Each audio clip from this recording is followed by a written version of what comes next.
Hello student, once again welcome back to my YouTube channel Account Hub. Today I will discuss comparison of national income methods. आप लोगों ने अभी तक national income method में तीनों method को पढ़ चुका, उससे कुछ बेसिक टर्म्स पढ़ चुके, जिसमें आज हम लोग जो बात करेंगे वो नेशनल इनकम के सारे जो मेथड थे उस मेथड में कुछ बच्चों का कमेंट आया कि सर आप कंपेरिजन करके बताइए, थोड़ा सा कंपेरिजन करके, क्योंकि मेथड से कंफ्यूजन होते हैं और एक चीजें कुछ बच्चों को लगता है कौन सा आइटम किसमें ऐड होगा, कौन सा आइटम किसमें ऐड नहीं होगा। तो हम लोग आज कंपेरिजन की बात करेंगे तीनों मेथड का, और तीनों मेथड को एट वन ग्लांस में मैं प्रेजेंट करता हूं। इसके बारे में आप लोग सब करीब सब कुछ जानते हो। हम करीब और लिखे हैं वैल्यू एडेड मेथड, दूसरा इनकम मेथड, तीसरा एक्सपेंडिचर मेथड, आपको प्रॉपर विजुअल होगा। अब इसमें हम बात कर रहे हैं कि वैल्यू एडेड मेथड कैसे निकाले जाते हैं। वैल्यू ऑफ आउटपुट होता है, उसमें से हम लोग क्या लेस करते हैं, इंटरमीडिएट कंजम्पशन लेस करते हैं, तो हमारा क्या आता है, क्रॉस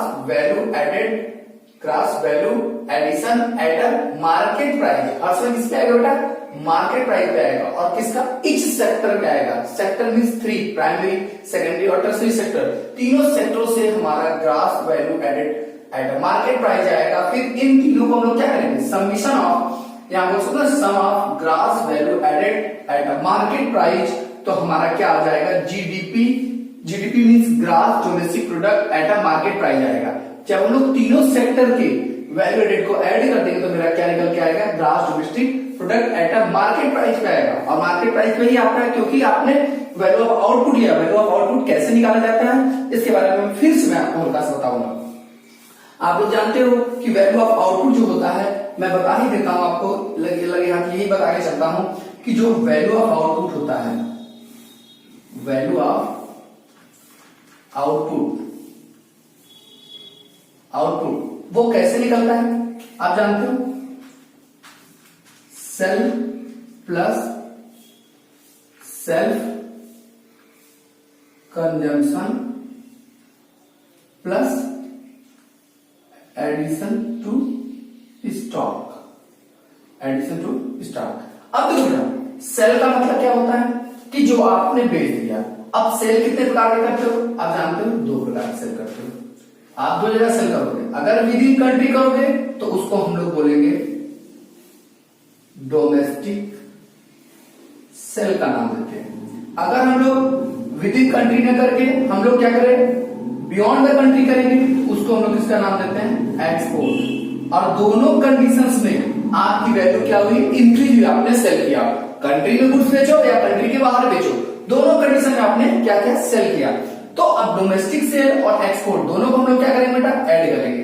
एक चीज ध्यान देना, सेल्फ कंजम्पशन, कोई ऑर्गेनाइजेशन जिस प्रोडक्ट को बनाती है उसका स्वयं भी कंजम्पशन करती है, तो उसका कंजम्पशन, और प्लस कुछ एडिशन टू द स्टॉक।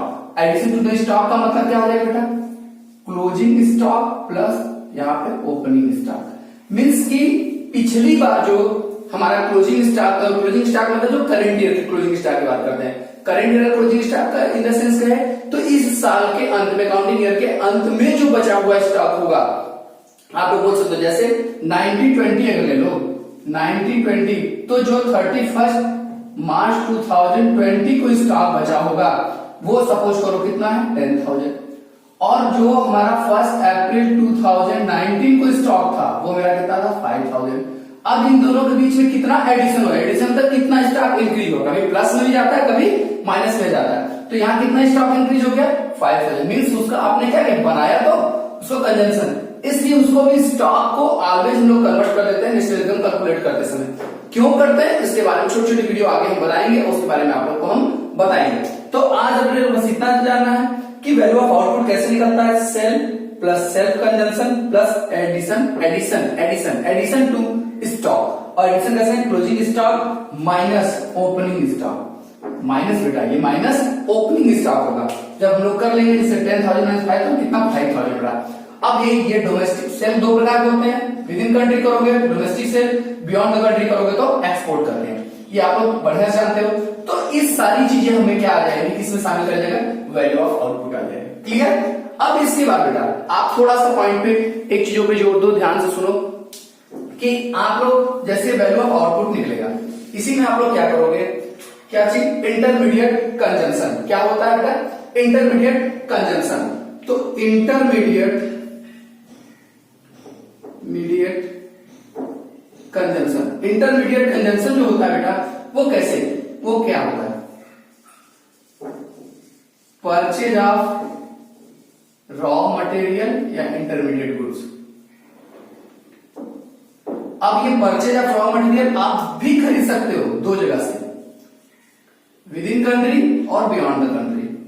जब विद इन कंट्री खरीदोगे तो उसको हम लोग क्या नाम देंगे? Domestic purchase. और जब बियॉन्ड द कंट्री क्या खरीदेंगे तो हम लोग उसको क्या नाम देंगे? इंपोर्ट। तो वो जितना अभी हमें लगा, ये दोनों को हम लोग क्या करेंगे? ऐड करके वैल्यू ऑफ आउटपुट से माइनस करेंगे तो हमारा gross value addition at a market price आएगा। इतनी सारी चीजें आप लोग जानते थे। तो अब जब हर सेक्टर कैसे निकालेंगे? हर सेक्टर का निकल जाएगा तो मेरा तीनों सेक्टर को जब हम लोग समीशन कर देते हैं या सम कर देते हैं तो मेरा क्या आ जाता है? Gross domestic product at a market price आ जाता है। फिर इसमें से हम लोग क्या करेंगे बेटा? ग्रॉस है, और ग्रॉस में आप लोग जानते हो कि आपको डेप्रिसिएशंस माइनस करते हैं। जो आप फिक्स एसेट्स को यूज करते हो उस एसेट्स की वैल्यू एज एक्सपेंस के रूप में माइनस करती है, जिससे आपने उसको कमाया होगा तो उसको आप माइनस करोगे। डेप्रिसिएशन क्यों लगाया जाता है ये सारी चीजें मैं वीडियो में बता चुका हूं। डेप्रिसिएशन लेस करोगे तो आपका क्या आएगा? Net domestic product at a market price पे आएगा। क्या आएगा बेटा? मार्केट प्राइस पे आएगा। अब जो नेट आ गया, ग्रॉस से हम लोग कहां पहुंच गए? नेट पे। सारी चीजें वैसे ही है, डोमेस्टिक से डोमेस्टिक पे ही है। लेकिन अब हम लोग क्या करेंगे बेटा? इसमें से कुछ हिस्सा किसका होता है? गवर्नमेंट का। गवर्नमेंट का हिस्सा जब दे देंगे, गवर्नमेंट को क्या देते हैं? टैक्स देते हैं। तो जब गवर्नमेंट को देंगे तो नेट इनडायरेक्ट टैक्स या एनआईटी बोलते हैं। और ये कैसे निकाला जाता है आप लोग को मालूम है। आप लोग जानते हो कि इसमें क्या करते हो? Indirect tax minus subsidy. Indirect tax का मतलब जो पैसा तुमको गवर्नमेंट को देना है और जो पैसा तुमको गवर्नमेंट से मिलेगा उसको हम लोग किसके नाम जानते हैं? सब्सिडी मींस ग्रांट के नाम जानते हैं। तो वो माइनस कर दोगे जब एनआईटी तो आपका क्या आ जाएगा? NDPFC means net domestic product at factor cost. क्योंकि मार्केट प्राइस से और फैक्टर कास्ट के बीच का डिफरेंस क्या होता है? इनडायरेक्ट टैक्स होता है। टैक्स के कारण ही दोनों के बीच में डिफरेंट आएगा। कॉस्ट और जो आपका मार्केट प्राइस होता है उसमें माइनस कर देंगे तो हमारा क्या आ जाएगा? ये। फिर इसमें हम लोग क्या करेंगे? Net factor income from abroad means FIFA minus FITA करते हैं। तो हमारा फीफा मतलब factor income from abroad factor to abroad. उसमें से जो भारतीय द्वारा विदेश में कमाया गया है उसको हम लोग क्या करेंगे बेटा? ऐड करेंगे। और जो विदेशियों द्वारा भारत में कमाया गया उसको हम लोग क्या करेंगे? लेस, क्योंकि वो पैसा लेके जाएंगे और भारत के अपना पैसा भारत में लेके आएंगे। नेशनल इनकम काउंट करते समय इसको हम लोग क्या कर देंगे? ऐड कर देंगे। हमारा एनएनपीएफसी आ जाएगा मींस नेट प्रोडक्ट। यहाँ हम लोग क्या होता है? Net national product at a factor cost आ जाएगा। That is clear. ये फर्स्ट हुआ। सेकंड मेथड में हम लोग आते हैं बेटा इनकम मेथड। इनकम मेथड में आप लोग जानते हैं सीओई। सीओई क्या होता है? Compensation of employment. अब थोड़ा सा आपको फिर से हम बताते हैं, कंपनसेशन को इरेज कर देते हैं। कंपनसेशन ऑफ एम्प्लॉयमेंट कैसे निकालते हैं? मैंने आपको बताया था कि कंपनसेशन ऑफ एम्प्लॉयमेंट जो होता है वो दो प्रकार के पहले होते हैं। एक क्या होता है? आप वेजेज और सैलरी के रूप में पाते हो, वेजेज या सैलरी के रूप में पाओगे। वेजेज पाओगे तो अनस्किल्ड पर्सन होगा, सैलरी पाएगा तो स्किल्ड पर्सन होगा। और दूसरा क्या होता है? सोशल स्कीम कंट्रीब्यूशंस में जो सोशल स्कीम के थ्रू पाते हो आप, एक तरीके से बोल सकते हो। किसके थ्रू कर सकते हो? सोशल स्कीम में। और कौन कंट्रीब्यूट करेगा? Contributions by employer. कौन करेगा बेटा? एम्प्लॉयर का पैसा। एम्प्लॉयर YER एम्प्लॉयर का पैसा। एम्प्लॉय का पैसा नहीं ऐड होता है। क्लियर? एम्प्लॉय पैसा नहीं होगा, किसका ऐड होगा? एम्प्लॉयर का पैसा ऐड होता है। तो अब ये दोनों आप ये जानते हो वेजेज और सैलरी कितने प्रकार से मिलती है? दो प्रकार से। कैश में मिल सकता है और किस में मिल सकता है? काइंड में मिल सकता है। कैश में मिलेगा तो हम लोग उसको बेसिक पे या उसको अलावेंस के रूप में मानते हैं। फैसिलिटी के बदले में मिलता है तो अलावेंस होता है। और फैसिलिटी अगर प्रोवाइड कर दी जाए तो उसको हम लोग काइंड्स के नाम जानते हैं। काइंड्स मींस परक्यूजिट्स के रूप में हमको जब कोई मिलता है। जैसे मैंने आपको सारी चीजें एग्जांपल देता, घर के लिए पैसा मिल जाए और आपको क्या रेंट पे लेके रूम रहो तो उसको हम लोग क्या करते हैं? अलावेंस। अगर घर प्रोवाइड कर दिया जाए खुद कंपनी के द्वारा तो उसको हम लोग क्या करते हैं बेटा? परक्यूजिट्स के नाम से जानते हैं। बच्चे को पढ़ने के लिए फीस दे दिया जाए तो उसको अलावेंस करते हैं। और बच्चे को ही आप अपने कंपनी के स्कूल में पढ़ाने के लिए अलाउ कर दिया जाए तो उसको हम लोग क्या करते हैं? परक्यूजिट्स करते हैं। लोन के रूप में आपको क्या कंसेशन दे दिया जाए तो वो भी आपका क्या होता है? उसको हम लोग क्या किस नाम जानते हैं? परक्यूजिट्स के नाम जानते हैं। तो इस तरीके से हमारा क्या निकलता है, कंपनसेशन ऑफ एम्प्लॉयमेंट निकलता है। फिर रेंट एंड रॉयल्टी, यहाँ पे आप जानते हो रेंट एंड रॉयल्टी दोनों चीजें आप लोगों को मैंने सब बढ़िया से बताया था, सारा एक्सप्लेन किया था। रॉयल्टी क्या होती है, रेंट क्या होती है, किसी फिजिकल एसेट्स को हम यूज करते हैं उसके बदले में जो पैसा देना पड़ता है उसे हम लोग किसके नाम देते हैं, रेंट। और रॉयल्टी क्या होती है, रॉयल्टी एक सब लैंड पे दिया जाता है, किसी कॉपीराइट पे दिया जाता है, टेनेंट पे दिया जाता है, फिर उसके बाद पेटेंट पे दिया जाता है, इन सब चीजों पे दिया जाता है, ठीक है। तो उसके बदले में उसकी लीगल राइट्स को यूज करने के बदले में हम लोग जो देते हैं उसको हम लोग किसके नाम जानते हैं, रॉयल्टी। किसी की लीगल राइट है, उस लीगल राइट्स को जितने टाइम तक यूज करेंगे उसको हम लोग किसके नाम जानते हैं, उसी हम लोग किसके नाम जानते हैं, रॉयल्टी। मींस फिजिकल एसेट्स नहीं होता एक्सेप्ट टू लैंड, लैंड को छोड़ के सारी किसी भी लीगल राइट्स को किसी दूसरे का यूज करोगे तो उसको हम लोग किसके नाम जानते हैं, रॉयल्टी। अच्छा, इसमें एड अब हम लोग फिर क्या करेंगे, इंटरेस्ट। इंटरेस्ट का मतलब समझते हो, आपको फाइनेंशियल हेल्प के लिए जब बोले फाइनेंशियल इंस्टीट्यूशन से कोई भी आप फाइनेंशियल हेल्प लेते हो, मींस किसी बैंक से लोन लिए, किसी पब्लिक से लोन लिए, उसको जो इंटरेस्ट आप पेमेंट करते हो उसको किसके नाम जानते हैं, इंटरेस्ट। और इंटरेस्ट भी कौन सा होना चाहिए, इन्वेस्टमेंट एक्सपेंडिचर पे होना चाहिए, और उसको मैंने आपको बताया था कोई पर्सनल एक्सपेंडिचर नहीं होना चाहिए। आपका क्या कौन सा होना चाहिए, कंज्यूमर एक्सपेंडिचर नहीं होना चाहिए, इन्वेस्टमेंट एक्सपेंडिचर पे ही आप इंटरेस्ट का पेमेंट दे सकते हो। फिर हमारा आता है प्रॉफिट। प्रॉफिट में भी आपको मैंने बताया था 3 चीजें ऐड होती, पहला टैक्स माइनस किया जाता है, फिर उसके बाद क्या माइनस किया जाता है, मैंने बताया था कि आपको एक एग्जांपल दूंगी, प्रॉफिट में से आप क्या करते हो, टैक्स माइनस करते हो।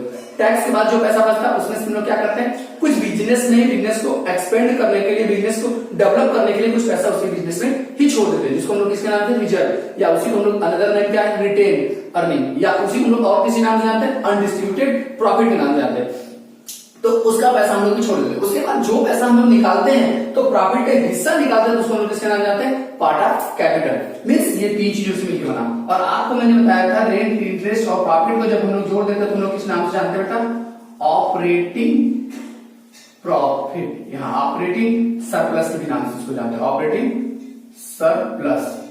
हम लोग किस नाम जानते हैं, सरप्लस। अगर किसी क्वेश्चन डायरेक्ट ऑपरेटिंग सरप्लस दिया, ये सब दिया भी है, तो आपको इन पे ध्यान नहीं देना है, इनको बंद करके डायरेक्ट ऑपरेटिंग सरप्लस से सॉल्यूशन के क्वेश्चन को आगे बढ़ाना है। अगर क्वेश्चन में प्रॉफिट दिया, साथ में डिविडेंड भी दिया, तो डिविडेंड की कोई वैल्यू नहीं, इनरिलेवेंट हो जाती है। जब उसका मेजर पॉइंट दिया है तो जो माइनर पॉइंट होता है, माइनर पॉइंट की कोई वैल्यू नहीं रह जाती, माइनर पॉइंट क्या हो जाता है, इनरिलेवेंट हो जाता है, ठीक है। और ये मत कभी आप सोच के चलना कि नहीं माइनर पॉइंट का टोटल करने पे मेजर पॉइंट बराबर उसका अमाउंट नहीं आ रहा है तो क्वेश्चन में मेरे कहीं मिस्टेक, नहीं, कभी भी नहीं बेटा। अक्सर भी होता है कि आपको सपोज करो रेंट एंड रॉयल्टी दिया 1000, इंटरेस्ट कितना दिया 2000 दिया, प्रॉफिट कितना दिया 3000 दिया, मीन तीनों को टोटल दिया 6000 दिया, बट ऑपरेटिंग सरप्लस होता है 5000 दिया।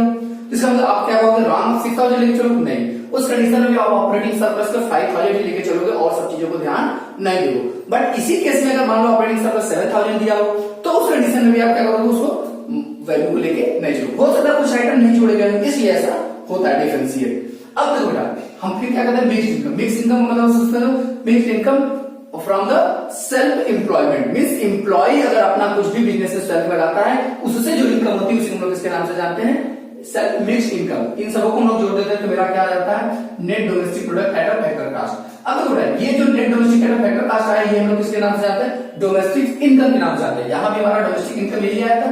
अब देखो डोमेस्टिक इनकम में हम लोग क्या करेंगे, भारतीयों द्वारा विदेश में कमाई गई इनकम जो होगी वो हम लोग ऐड कर देंगे, भारत में विदेशियों द्वारा जो कमाई गई इनकम होगी उसको हम लोग क्या करते हैं, लेस कर देंगे। Means FIFA minus FITA. तो हमारा नेट इनकम फ्रॉम अब्रॉड, यहाँ पे हम लोग क्या करेंगे, उसको ऐड कर देंगे, हमारा क्या आ जाएगा, नेट, यहाँ पे net national product at a factor cost आ जाएगा। इसको इस तरीके से हमारा ये निकल जाएगा इनकम मेथड से। फिर हमारा बेटा आएगा एक्सपेंडिचर मेथड। अब एक्सपेंडिचर मेथड हम लोग क्या जानते हैं कि जो प्राइवेट फाइनल कंजम्पशन एक्सपेंडिचर किसने किया, प्राइवेट सेक्टर के, मींस हाउस होल्ड वाले ने किया होगा। हाउस होल्ड का इन द सेंस करने मतलब कि जो घरेलू लोग वो किए होंगे। और कुछ एक संस्थाएं होती है बेटा, एनजीओ आप लोगों ने नाम सुना, जिसका प्रॉफिट एक है, जिसका मोटिव क्या होता है, लोगों का हेल्प करना, म्यूचुअली हेल्प करना, वो चाहते हैं कि एक दूसरे का हेल्प करना। एनजीओ जिसको बोलते हैं बेटा, एनजीओ में हो सकता है, फिर अनाथालय हो सकता है। इन सबों के द्वारा भी अगर कोई कंजम्पशन किया गया होगा तो वो भी कंजम्पशन आपका प्राइवेट फाइनल कंजम्पशन एक्सपेंडिचर में आएगा। एनजीओ का भी आएगा बेटा और हाउस होल्ड के द्वारा, दोनों के द्वारा जो किया गया होगा वो प्राइवेट फाइनल कंजम्पशन एक्सपेंडिचर में आएगा, जो उसने एक्सपेंडिचर किया होगा। फिर उसके बाद गवर्नमेंट फाइनल कंजम्पशन एक्सपेंडिचर, जो गवर्नमेंट ने किसी कंज्यूमर जो होती है प्रोडक्ट उसी को अगर उसने यूज किया होगा, कंज्यूमर गुड्स को बोल सकते हैं या कंज्यूमर फाइनल गुड्स को जो कौन यूज कर सकता है, गवर्नमेंट किया गया। मींस गवर्नमेंट के द्वारा यूज की गई, मींस हाउस होल्ड के द्वारा यूज की गई, मींस एनजीओ के द्वारा, क्योंकि वो लोग फ्री में ही अक्सर लोगों को डिस्ट्रीब्यूट करते हैं। इन तीनों ऑर्गेनाइजेशनों के द्वारा जो भी गुड्स को हम लोग क्या करते हैं बेटा, डिस्ट्रीब्यूट करते हैं, लोगों का कंज्यूम किया गया होगा, उन तीनों को सम करेंगे। साथ ही साथ आप लोग ध्यान देंगे चलना कि अगर कोई भी चीजें आप क्या करते हो कंजम्पशन करने के लिए इंपोर्ट करते हो, एक्सपोर्ट करते हो गुड्स को, क्योंकि देखो कंजम्पशन जो होता है वो बेटा कंजम्पशन क्या होता है, आप अपने कंट्री की गुड्स को कंजम्पशन नहीं करते हो, आप क्या करते हो कुछ फॉरेन चीजों को भी कंजम्पशन करते हो, तो फॉरेन से आप करते हो इंपोर्ट करते हो, और आपके यहाँ के प्रोडक्ट कंजम्पशन कुछ बाहर के लोग करते हैं, इसलिए हम लोग क्या करेंगे ऐड और किसको करेंगे, नेट एक्सपोर्ट करेंगे। और नेट एक्सपोर्ट के लिए आप लोग बता दो बेटा हर समय फार्मूला यही करोगे, ये नहीं कि अमाउंट जाता है किसी का तो उसको आगे पीछे नहीं करेंगे, ऑलवेज एक्सपोर्ट में से ही इंपोर्ट को माइनस करोगे, ठीक है। एक्सपोर्ट में से इंपोर्ट माइनस करने वाला नेट एक्सपोर्ट आएगा। एक्सपोर्ट का मतलब क्या होता है, भारत की वस्तुओं का जो विदेशों में यूज हुआ होगा और विदेश की वस्तुओं का जो भारत में यूज होगा उसको लोग इसके नाम जानते हैं इंपोर्ट के नाम चाहते हैं। इन दोनों के बीच में डिफरेंट कर देंगे तो हमारा जो आएगा वो नेट एक्सपोर्ट का कर देंगे, उसको हम लोग क्या कर देंगे ऐड कर देंगे। अब उसके बाद हमारा ग्रॉस डोमेस्टिक कैपिटल फॉर्मेशन आएगा। अब ग्रॉस डोमेस्टिक कैपिटल फॉर्मेशन का मतलब क्या हो गया, डोमेस्टिक मीन्स जो हमारे भारत की एसेट्स है, हमारे कंट्री के एसेट्स है, उस कंट्री के एसेट्स को जो हम लोग क्या करते हैं यूज करते हैं, क्योंकि इनको कंजम्पशन करने के लिए, इनको प्रोसेस करने के लिए लोग क्या करते हैं इन जो प्रोडक्ट का यूज भी तो करते हैं, जो फिक्स एसेट्स हो सकते हैं बोल सकते हैं जिसको, जो आप लोग क्या बोलते हैं फिक्स एसेट्स, जिसमें आपने पैसा इन्वेस्टमेंट किया, बिल्डिंग लैंड इन सब का भी आपने क्या कंजम्पशन करते हैं यूज किया होगा, तो उसकी वैल्यू को हम लोग क्या करेंगे इसमें ऐड कर देंगे। क्योंकि आप लोग क्या करते हो खरीदते हो ना, कंज्यूमर गुड्स के साथ साथ आप क्या करते हो कैपिटल गुड्स भी खरीदते हो, तो ये कैपिटल गुड्स है जितने का आपने क्या किया होगा खरीदा होगा। ग्रॉस यहाँ लिखा गया, अगर यहाँ नेट लिखा होगा तो यहाँ एनडीपी एमपी आएगा, अगर यहाँ ग्रॉस लिखा होगा तो यहाँ जीडीपी एमपी आएगा। ध्यान देना इसका इंपैक्ट ग्रॉस से नहीं मतलब होता, क्योंकि जो फिक्स्ड एसेट्स होता है ये हमारा क्या होता है कैपिटल फॉर्मेशन मतलब क्या होता है फिक्स्ड एसेट्स। कैपिटल फॉर्मेशन मतलब क्या होता है बेटा फिक्स्ड एसेट्स के तरीके से बोल सकते हो। और कैपिटल फॉर्मेशन में आपके दो चीजें जुड़े होते हैं। कैपिटल फॉर्मेशन आप जब बोलते हो कैपिटल गुड्स में दो चीजें होते हैं, एक इन्वेस्टमेंट होता है, और एक इन्वेस्टमेंट बोल सकते हैं, और दूसरा हमारा क्या होता है उसको हम लोग बोलते हैं बेटा इन्वेंट्री और एक इन्वेस्टमेंट। इन्वेंट्री और इन्वेस्टमेंट, इन्वेंट्री के लिए हम लोग क्या निकालते हैं बेटा closing stock minus opening stock. हम लोग करेंगे तो हमारा इन्वेंट्री डिफरेंट आएगा, जो एडिशन टू स्टॉक हम बोले थे वो आएगा। और इन्वेस्टमेंट हमारा कैसे निकलता है, मीन्स आप जानते हो कि जो फिक्स्ड एसेट्स होता है उसको हम लोग किसके नाम से जानते हैं बेटा इन्वेस्टमेंट के नाम से जानते हैं। आप लोगों ने जो इसमें पैसा लगाया होगा खरीदने के लिए, क्योंकि ऐसा तो है नहीं कि केवल खाने वाली चीजों को खरीदोगे, कैपिटल गुड्स भी तो खरीदोगे, दोनों गुड्स को जितना आपने एक्सपेंडिचर में खर्चा किया है, आपने खर्चा अपने व्यक्तिगत उपयोग के लिए किया होगा आपके द्वारा, फिर एनजीओ के द्वारा जो खर्चा किया गया होगा, फिर गवर्नमेंट द्वारा जो खर्चा किया होगा, कौन सा कंजम्पशन गुड्स। कंजम्पशन गुड्स का मतलब क्या होता है, जो कंज्यूमर गुड्स का मतलब क्या होता है जो गुड्स आप अपने डायरेक्टली सेटिस्फाइड करने के लिए यूज करते हो वो गुड्स की बात किया गया, उन सबको ऐड करेंगे। कुछ गुड्स ऐसे जो विदेश में भेजा गया उसको भी ऐड करेंगे, फिर उसके बाद जो विदेशों के द्वारा भारत में भेजा उसको लेस करेंगे, उसमें फिर क्या करेंगे कुछ हम लोग एसेट्स खरीदे होंगे या कुछ गुड्स बना के भी इंडिया में रख दिए उसको कंज्यूम नहीं किए, तो मैं ये मानता हूं फ्यूचर में कंज्यूम कर लूंगा। फिर मैं बात बता रहा हूं ये क्यों ऐड करते हैं इस बारे में अभी आगे एक वीडियो में बताएंगे हल्का सा, बट उसको क्यों, क्योंकि बेटा उसको हमने रेडी कर दिया है कंज्यूम करने के लिए। इसलिए अगर फाइनेंशियल प्लान में बचा है तो इसका मतलब हम लोग मान लेते हैं कि क्लोजिंग स्टॉक को कन्वर्ट कर देते हैं फाइनल गुड्स में। किसमें कन्वर्ट कर देते हैं फाइनल गुड्स में। गुड्स की वीडियो मैंने बताया था, अगर आप लोग देखना चाहोगे सेकंड या थर्ड वीडियो उस वीडियो में आपको मिलेगा। तो अब बेटा हमारा क्या जाएगा, क्योंकि हमने क्या किया कोई एसेट्स को तो कंज्यूम किया होगा, तो इसकी एसेट्स की जितनी वैल्यू होती है ग्रॉस को हम लोग क्या करते हैं, क्योंकि उससे हम लोग कंजम्पशन की उतना पैसा हमने खर्चा किया। अगर ये नेट का होगा, नेट का मतलब क्रॉस से नेट में जाने का क्या होगा डेप्रिसिएशन अगर माइनस किया हो तो यहाँ डायरेक्ट तो वही है gross domestic product at a market price इसमें आएगा, फिर इसमें सब लोग डेप्रिसिएशन माइनस करना एनडीपी एमपी आ जाएगा, net domestic product at a market price आएगा। अगर यहीं पे नेट ऐड किए होते तो यहाँ पे net domestic product at a market price आ जाता। ठीक है, यही दोनों के बीच का डिफरेंस है। अब देखो बेटा आप जानते हो जब ये एनडीपी एमपी आ गया तो इसको आप लोग कहां जाते हो मार्केट प्राइस से कुछ अमाउंट दिया है आपको कहां पहुंचना है कॉस्ट प्राइस पहुंचना है। और मैंने आपको बताया था कि नेशनल इनकम ऑलवेज फाइंड किस पे किया जाता है कॉस्ट प्राइस पे, मींस फैक्टर प्राइस पे फाइंड आउट किया जाता है। तो इसमें हम लोग क्या करेंगे एक ही चीज एनआईटी मतलब नेट इनडायरेक्ट टैक्स को हम लोग क्या करेंगे माइनस कर देंगे, सॉरी माइनस कर देंगे तो हमारा क्या आ जाएगा NDPFC means net domestic product at a factor cost, और उसको हम लोग क्या बोलते हैं डोमेस्टिक इनकम। डोमेस्टिक इनकम आ जाएगा कि इसमें हम लोग क्या करेंगे भारतीय द्वारा विदेश में कमाया गया वो इनकम ऐड करेंगे मींस फीफा, और जो भारत के विदेशों का भारत में कमाया गया मींस फीटा को माइनस करेंगे। मींस उसी को हम लोग क्या डिफरेंस के नाम से जानते हैं N net factor income from abroad, वो हम लोग क्या कर देंगे बेटा यहाँ पे ऐड कर देंगे तो हमारा क्या आ जाएगा एनएनपीएफसी मींस नेट हम लोग क्या करते हैं, net national product at a factor cost हमारे ही आ जाएगा यहाँ पे। क्लियर? तो ये हमारा क्या जाएगा, नेशनल इनकम। इस तरीके से हम लोग क्या कर सकते हैं बेटा, नेशनल इनकम फाइंड आउट कर सकते हैं। और इसको आप लोग देखो, ऐसे ही आप लोगों को अगर कोई भी डाउट है, कोई चीज है, आप कमेंट बॉक्स में हमें कमेंट करिए और आप सब हमसे सुझाव दीजिए। अब हम लोग नेक्स्ट पॉइंट में जो बात करेंगे कि नेशनल इनकम में क्या इंक्लूड होता है, क्या एक्सक्लूड होता है, उसके लिए हम पूरा एक छोटा सा वीडियो बनाएंगे जिसमें आप लोग को बताएंगे कि which items included in the national income and domestic income, which item not included in the domestic income and national income. हाँ बेटा, आज आपका एक क्वेश्चन है, आप लोग सब लोग सर्च करके बताओगे कि नेशनल इनकम तीनों मेथड से क्यों सेम आता है, क्यों सेम आता है। तो आप लोग इसमें एक चीज समझ सकते हो, वाई ऑल द, उसको बोलते why all three methods computation of national income is same. समझे? Why all three method of national income computation are same. क्यों सेम आता है, मुझे वही आपको बताना है कि क्यों तीनों मेथड से नेशनल इनकम सेम आता है। यही मेरा क्वेश्चन, इसको आप लोग सर्च करके मुझे बताओ। ठीक है बेटा?